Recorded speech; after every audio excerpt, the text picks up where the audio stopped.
السلام علیکم ورحمۃ اللہ وبرکاتہ، کیا حال چال ہیں پیارے دوستوں؟ میرا نام ہے ذیشان احمد اور آپ پر دیکھ رہے ہیں میرا YouTube channel reaction views and vlogs. ان دنوں یوٹیوب پہ اور بہت زیادہ ایک سیریز جو ہے وہ ٹرینڈنگ پہ چل رہی ہے۔ مجھے کچھ دوستوں نے واٹس ایپ پہ میسج بھی کیے، میسنجر پہ میسج بھی کیے کہ آپ یہ ایک ٹرکش سیریز ہے جس کا نام ہے ارطغرل غازی، اس کو آپ ضرور دکھیں۔ یہاں تک کہ ہمارے پرائم منسٹر عمران خان نے بھی ہمیں یہ ریکمینڈ کیا کہ آپ یہ جو ٹرکش ڈرامہ ہے اسے ضرور دیکھیں۔ تو پورا اہل مغرب آخر اس ترکش ڈرامے کو پاکستان میں بین کروانے کی سازشوں میں کیوں لگا ہوا ہے؟ آج ہم دیکھتے ہیں یہ سیریز اور اس کے اوپر ریاکشن دیتے ہیں اور دیکھتے ہیں کہ کیسا یہ ڈرامہ ہے۔ سٹارٹ کرتے ہیں۔ السلام علیکم دوستو، میرا نام ہے حسیب شفقت اور آپ دیکھ رہے ہیں ہسی ٹی وی۔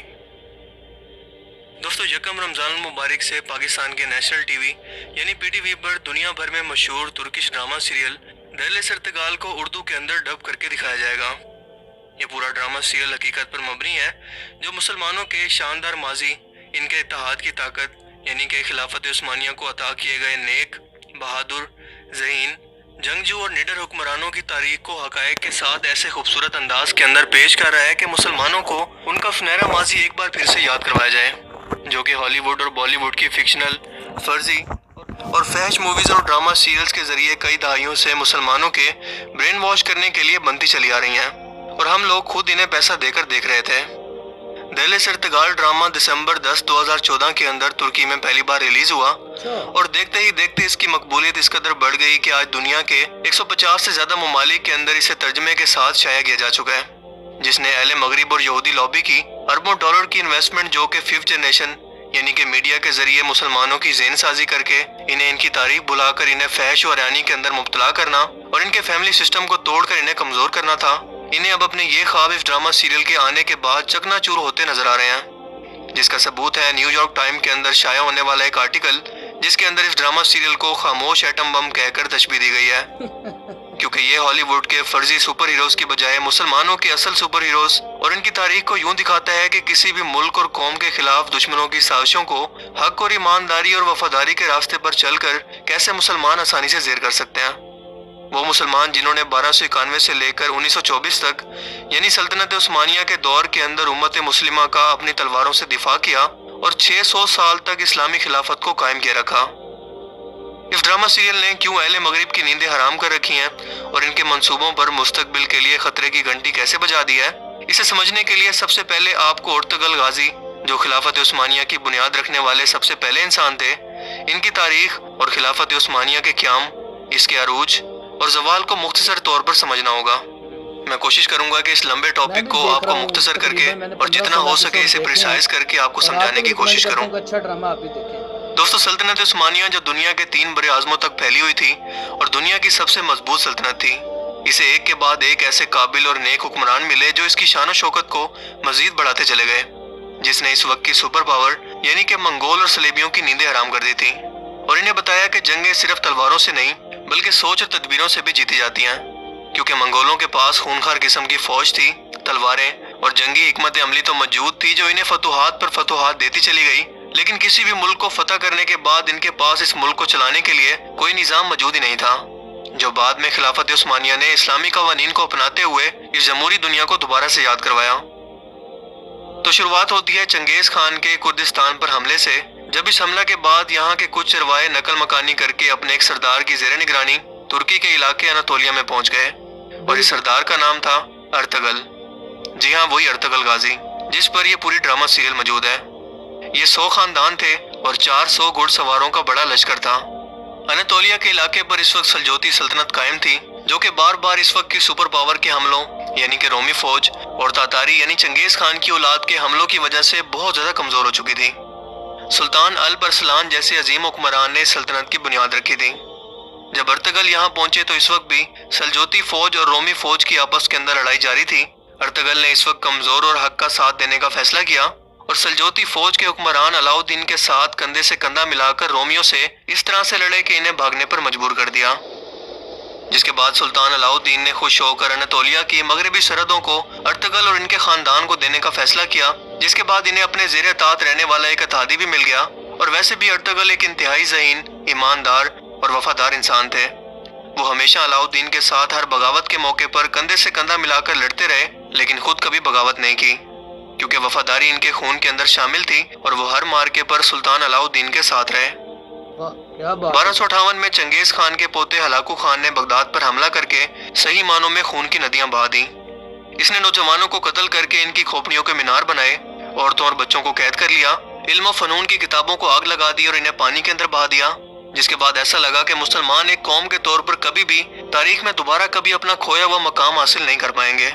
مگر پھر 1258 میں ارطغرل کے ہاں ایک لڑکا پیدا ہوا جس کا نام عثمان رکھا گیا۔ یہ ذہانت، اخلاق اور وفاداری میں اپنے والد کے ہی جیسے تھے، اور انہوں نے ہی آگے چل کر خلافت عثمانیہ کو قائم کیا، جس کی بنیادیں سلطان ارطغرل نے پہلے ہی رکھ دی تھیں۔ ایسی سلطنت جس کا مقابلہ کرنے کی طاقت یورپ اور ایشیا کی کسی فوج کے اندر نہیں تھی۔ سن 1300 کے اندر تاتاریوں نے سلجوتی سلطنت پر حملہ کر دیا، جس میں سلطان علاؤالدین مارے گئے، اور اس طرح سے عثمان سلجوتی سلطنت کو چلانے کے لیے خود مختار ہو گئے۔ اسی موقع کا فائدہ اٹھا کر ترک سرداروں نے رومی سلطنت کے ساتھ مل کر سلجوتی سلطنت پر حملہ کر کے اسے ختم کرنے کا منصوبہ بنایا، جو کہ ان کی سب سے بڑی غلطی ثابت ہوئی، کیونکہ اس کے بعد عثمان نے ایک ایک کر کے ان کے تمام علاقے فتح کرنا شروع کر دیے۔ رومیوں نے بدترین شکست کے بعد تاتاریوں کو عثمانی سلطنت پر حملہ کرنے کے لیے اکسایا، جس کے جواب میں عثمان نے اپنے بیٹے اور اگلے سلطان اوہان غازی کو فوج کی کمان دے کر بھیجا، جنہوں نے تاتاریوں کو ایسی عبرتناک شکست دی کہ ان کی دوبارہ حملہ کرنے کی جرت نہ ہوئی۔ سلطان عثمان کو موجودہ ترکی کے شہر بروسا میں دفن کیا گیا، اور ان کے بیٹے اورہان غازی نے اس شہر کا محاصرہ کر کے اسے بھی فتح کر لیا، اور یہاں پر اسلام کی تاریخ و ترویج اور اسلامی قوانین کو نافذ کر دیا، جس کے بعد یہ فتوحات کا سلسلہ یوں بڑھا کہ عثمانیہ سلطنت 3 بر اعظموں تک پھیل گئی، اور اس کی خلافت کا مرکز تھا ترکی۔ اس خلافت کے اندر موجودہ دور کے آرمینیا، عراق، شام، اردن، فلسطین، بلغاریہ، یونان، مکہ اور مصر جیسے علاقے شامل تھے، اور یہ خلافت 1924 تک قائم رہی۔ 1923 میں پہلی جنگ عظیم کے بعد خلافت عثمانیہ کی مخالف اتحادی فوجیں یعنی کہ فرانس، جرمنی اور برطانیہ نے زبردستی ترکی کے سلطان کو گھیر کر ان سے ایک معاہدہ کیا کہ اگر اپنی سلطنت کو حملے سے بچانا چاہتے ہو تو امن کے لیے ہماری شرائط ماننا پڑیں گی، اور وہ شرطیں ہیں یہ 100 سالہ معاہدہ جسے کہتے ہیں معاہدہ لوزان۔ اس معاہدے پر مصطفیٰ کمال اتا ترک نے دستخط کیے اور یہ 100 سالہ معاہدہ ہو گیا۔ پہلی جنگ عظیم کے بعد برطانوی فوج نے اپنے ایک شاطر اور چلاک جاسوس کو عرب لوگوں کے اندر خلافت عثمانیہ کے خلاف بغاوت کے لیے کچھ اس طرح سے داخل کیا کہ وہ تمام دینی علوم، عرب کے رسم و رواج اور کمزوریوں سے اچھی طرح سے واقف تھا۔ اس کا نام تھا لارنس آف عربیہ، اور اس نے عربوں کا اعتماد حاصل کرنے کے بعد خود کو ان کا عالم اور مینٹور بنا لیا۔ یہ عربوں سے کہنے لگا کہ کیا تم لوگوں کے اندر غیرت نہیں ہے کہ تمہارے گھر پر ایک غیر عرب لوگ حکومت کرتے ہیں؟ تم لوگ ان سے اپنا گھر واپس کیوں نہیں چھین لیتے؟ اور ویسے بھی اس جنگ کے دنوں کے اندر خلافت عثمانیہ بہت کمزور ہے، اور اس سے بڑھ کر اچھا موقع تمہیں کوئی بھی نہیں ملے گا۔ اسی شخص کی باتوں میں آ کر آل سعود نے خلافت عثمانیہ کے خلاف بغاوت شروع کر دی، اور اس وقت کے موجودہ سلطان نے یہ سوچ کر کہ اللہ کے گھر کے اندر اور اس مقدس سرزمین پر خون خرابہ نہ ہو، بنا کسی شرائط کے مکہ مکرمہ کو آل سعود کے حوالے کر دیا، جس کا نام بعد میں حجاز مقدس سے بدل کر آل سعود کے نام پر سعودی عرب پڑ گیا۔ اسی لیے سعودی عرب کے موجودہ حکمران شہزادہ محمد بن سلمان نے $40 ملین لگا کر ارطغرل غازی ڈرامہ کے مقابلہ میں مملکت النار کے نام سے ایک ڈرامہ سیریل تیار کی، جس کے اندر ترکوں کو ایک بزدل اور نااہل قوم دکھانے کی کوشش کی، لیکن یہ ڈرامہ بری طرح سے فلاپ ہو گیا۔ تو پھر سے واپس آتے ہیں معاہدہ لوزان کی طرف، جس کی 100 سال کی مدت 2023 کے اندر مکمل ہو رہی ہے۔ اس معاہدہ کی شرائط یہ تھی کہ ترکی کے تمام وسائل سے سلطان دستبرداری کا اعلان کریں، ان کی تمام جائیدادیں ضبط کر لی گئی، خلافت دوبارہ سے قائم کرنے پر پابندی لگا دی گئی، ترکی پر پیٹرول کی ڈرلنگ پر بھی پابندی لگ گئی، اس کی بندرگاہ باسفورس جو کہ انتہائی اہم ہے اور ایشیا کو یورپ سے کم ترین فاصلے سے ملاتی ہے، اس کے ایک طرف ہے بلیک سی اور دوسری طرف ہے میڈیٹرین سی، اسے عالمی ملکیت قرار دے دیا گیا، یعنی کوئی بھی گزرنے والے جہازوں سے کوئی بھی ٹیکس ترکی 100 سال تک اس معاہدے کی روح سے نہیں لے سکتا، یعنی کہ ترکی کے ہاتھ پاؤں باندھ کر اسے 100 سال کے لیے ایک سائیڈ پر پھینک دیا گیا، اور مصطفیٰ کمال اتا ترک نے اسلامی ترکی کو ایک سیکولر ترکی بنانے کا آغاز کیا، جس کے بعد ہر طرف بے حیائی، شراب نوشی اور مغربی کلچر عام ہونے لگا، یعنی کہ ترکی مسلسل دین اسلام سے دور ہوتا چلا گیا۔ مصطفیٰ کمال اتا ترک نے اسلام کی مخالفت کے اندر ہر وہ کام کیا جس کے کرنے سے اسلام ہمیں روکتا ہے، جس کے بعد اللہ نے ترکی کو طیب رجب اردگان جیسا امت مسلمہ کا درد رکھنے والا لیڈر دیا، جس نے کمال سمجھداری اور بنا فوج عدلیہ اور اپوزیشن کے ٹکراؤ کے سیکولر ترکی کو ایک بار پھر سے اسلامی ترکی کی جانب گامزن کر دیا ہے، اور 2023 تو صرف 3 سال ہی دور ہے، جس کے بعد یہ تمام پابندیاں ختم ہو جائیں گی اور ترکی تمام فیصلے کرنے کے اندر نہ صرف خود مختار ہوگا بلکہ اپنے وسائل دوبارہ استعمال کرنے پر اور خلافت قائم کرنے پر بھی اس پر قانونی طور پر کوئی پابندی نہیں ہوگی۔ اور اسی چیز نے یورپ کی نیندیں حرام کر رکھی ہیں، اور یہی وجہ تھی کہ 15 جولائی 2016 کو ترکی کی فوج کے ذریعے اسرائیل اور امریکہ نے ترکی کے اندر بغاوت کی کوشش کروائی، مگر ترکی کی عوام نے فوج کے ٹینکوں کے آگے لیٹ کر اس بغاوت کو کچل دیا، کیونکہ یہ سازشی لوگ جانتے ہیں کہ مسلمان اگر ایک بار پھر سے ارطغرل غازی جیسے مرد مجاہد کی طرح اور سلطنت عثمانیہ کی طرح ایک بار پھر سے اکٹھے ہو گئے تو پھر ان کو ہر ایک ظلم اور زیادتی کا جواب دینا پڑے گا، جو ظلم یہ ایک کے بعد ایک مسلمان ممالک کو تباہ کرنے کے بعد اب تک کرتے چلے آ رہے ہیں۔ یہ لوگ جانتے ہیں کہ انہیں بھی رومیوں کی طرح یا تاتاریوں کی طرح رون دیا جائے گا، مگر افسوس کہ آج کا مسلمان اپنی اس تاریخ کے بارے میں بالکل بھی نہیں جانتا، اسی لیے اس ڈرامے کو ختم کرنے کے لیے اوچھے ہتھ کنڈے استعمال کیے جا رہے ہیں کہ کسی طرح سے اسے بدنام کر کے روکا جائے، جسے یہودی لوبی دنیا بھر کے اندر اپنے موروں کو استعمال کرتے ہوئے اور اپنا اثر و رسوخ استعمال کر کے کسی بھی طرح سے اس ڈرامہ سیریل کو بین کروانے کی کوششوں کے اندر لگی ہوئی ہے۔ دوستو، سلطنت عثمانیہ نے فتوحات اور جنگیں بھی اسلامی اصولوں پر لڑی، قیدیوں کے ساتھ بھی وہی سلوک کیا جو اسلامی تعلیمات ہمیں سکھاتی ہیں۔ انہوں نے منگولوں کی طرح کھوپڑیوں کے مینار نہیں بنائے، بلکہ صرف ان لوگوں پر ہتھیار اٹھائے جن پر اٹھانے کی اسلام نے اجازت دی ہے۔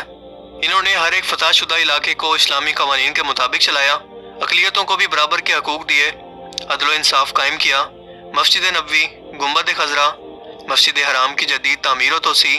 سیدنا امیر حمزہ کا مزار، مکہ مکرمہ تک ایک عظیم و شان نہر، اور آقا دو جہاں حضرت محمد صلی اللہ علیہ وآلہ وسلم کے مزار پر انور کے گرد ایک سیسا پلائی دیوار، مکہ مکرمہ تک ٹرین منصوبہ، یہ تمام منصوبے خلافت عثمانیہ کے دور کے اندر مکمل ہوئے۔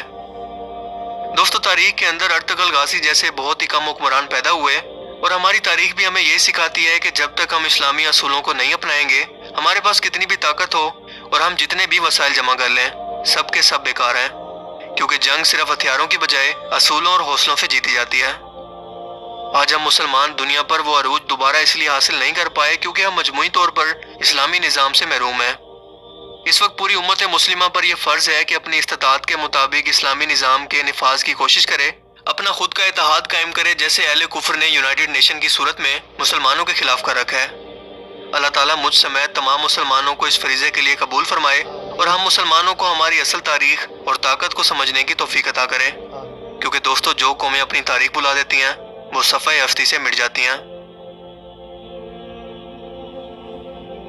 مجھے امید ہے کہ آج